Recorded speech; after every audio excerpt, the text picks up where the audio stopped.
Hello বন্ধুরা, কেমন আছেন সবাই? আশা করি খুব ভালো আছেন। অনেক দিন বাদে আমি আমার ব্লগের একটা ছোট্ট ভিডিও নিয়ে হাজির হয়ে গেছি। তো চলুন ব্লগটা শুরু করি।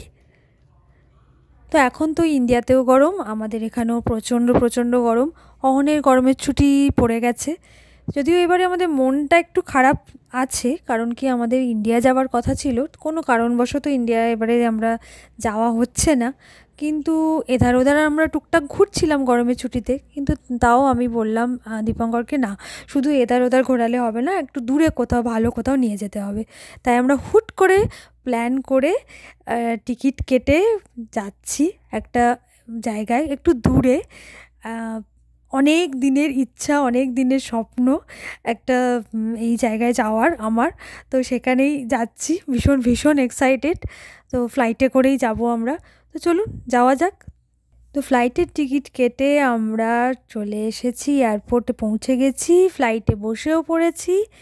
ফ্লাইট এখন ছাড়বে বলে তার প্রস্তুতি নিচ্ছে। এই যে ফ্লাইটে উঠে গেছি, এই যে ফ্লাইট থেকে তলায় দেখতে পাচ্ছি এই ফ্লোরিডাকে এখন আপাতত কদিনের জন্য বাই বাই করে আমরা অন্য জায়গায় যাচ্ছি ঘুরতে। তো জলই জল, ফ্লোরিডায় তো শুধু জল, দেখতেই পাচ্ছেন। তো ভীষণ ভীষণ ভালো লাগছে। আর ফ্লাইটে বসে এই বাইরে এই মেঘের মধ্যে দিয়ে যে ফ্লাইটটা যায়, যে কখনো মেঘের ওপর দিয়ে, কখনো মেঘের মাঝখানে, মেঘের নিচে, এটা যে কী অসাধারণ লাগে না, আমার দারুণ লাগে। তো আমাদের যেতে 3-3.5 ঘন্টা সময় লাগবে। তো 3.5 ঘন্টায় আমরা ভেবেছিলাম যে এটা তো ডোমেস্টিক ফ্লাইট, তো সেই কারণে হয়তো টিভি মানে যে স্ক্রিন থাকে আর কি ফ্লাইটে, সেটা দেবে না। তো একটু মন খারাপ ছিল অহনের। ফ্লাইটে উঠেই দেখেছি যে স্ক্রিন দিয়েছে, তো অহন খুব খুশি হয়ে গেছে যথারীতি। এবার ব্যাস শুরু করে দিয়েছে, আমি এই কার্টুন দেখবো, আমি ওই করব, আমি সেই করব, এক্সাইটেড হয়ে গেছে। সে তার নিজের কাজ শুরু করে দিয়েছে। আমি এখন মন দিয়ে বাইরের দৃশ্য দেখছি, কারণ এই যে সাদা তুলোর মতো মেঘ, আর মেঘের ওপর দিয়ে ফ্লাইট যাচ্ছে, কি অসাধারণ লাগছিল আপনাদের বলে বোঝাতে পারবো না। তো আমি একটু হলেও ক্যামেরা বন্দি করার চেষ্টা করেছি, যাতে আপনাদের সাথে শেয়ার করতে পারি। আমার জানেন তো সবসময় এটা দেখলে কি মনে হয়, যে জানলাটা খুলে ওই হাতটা বাড়াই আর ওই রকম মেঘগুলোকে নিশ্চয়ই সাদা তুলোর মতো পাবো আর হাতে ধরে দেখবো। তো যাই হোক, সেটা তো সম্ভব নয়, কিন্তু সব সময় আমার মনে হয় ভীষণ ভীষণ ভালো লাগে দেখতে। তো চলুন, আমরা তখন যাচ্ছি। আরে এটা তো বলাই হয়নি আপনাদের যে কোথায় যাচ্ছি। আমরা যাচ্ছি নিউ ইয়র্ক সিটি। হ্যাঁ, নিউ ইয়র্কে যাচ্ছি।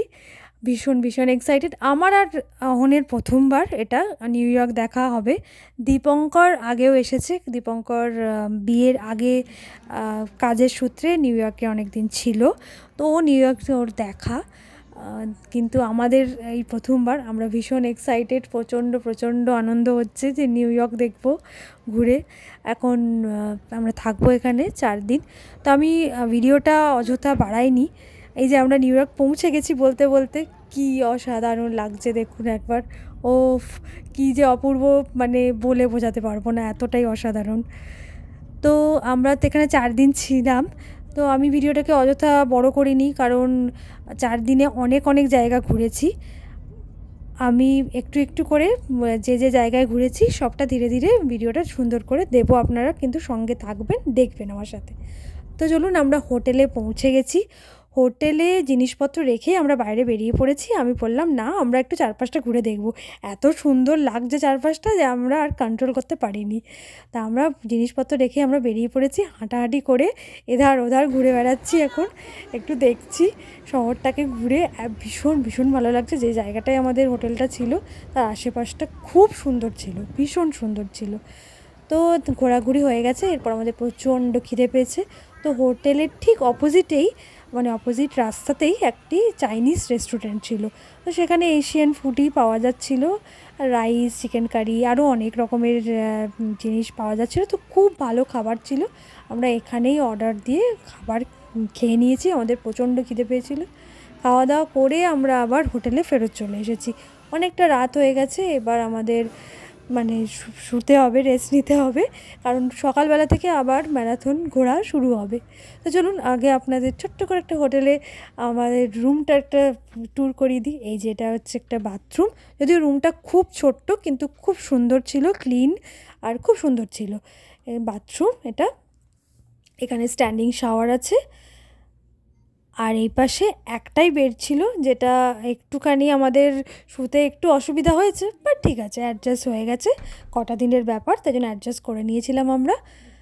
এখানে একটা বড় কাবার্ড দিয়েছে, আর দুপাশে দুটো টেবিল আছে, ওখানে নিচে একটা ছোট্ট ফ্রিজার মতো দিয়েছিল, একটা কফি বানানোর ছিল মেশিন, আর এখানে একটা বিশাল বড় মিরর, মানে উইন্ডো আছে, যেটা ওপেন করা যায় না, কিন্তু পুরো দেওয়ালটাই বলতে পারেন একদম মিরর দেওয়া, তো যেটা দিয়ে বাইরেটা দেখা যাচ্ছিল, খুব সুন্দর লাগছিল দেখতে বাইরেটা। আর জানেন, আমাদের ঠিক ওই যে জানলা দিয়ে দেখা যাচ্ছে যে দোকানটা ছোট্ট, ওটা ছিল চায়ের দোকান। এখানে কত চা বিক্রি হয়, চায়ের দোকান আছে জানেন, দেখলে অবাক হয়ে যাবেন। তো যাই হোক, এটা কিন্তু আমার খুব ভালো লেগেছে এই জিনিসটা। তো যাই হোক, চলুন আজকের মতো ভিডিওটা এখানেই শেষ করছি। আবার নেক্সট ব্লগে নিউ ইয়র্কের বাকি জায়গাগুলো দেখানোর জন্য চলে আসবো, আর সঙ্গে থাকবেন কিন্তু। আর ভিডিওটা কেমন লাগলো অবশ্যই বলবেন।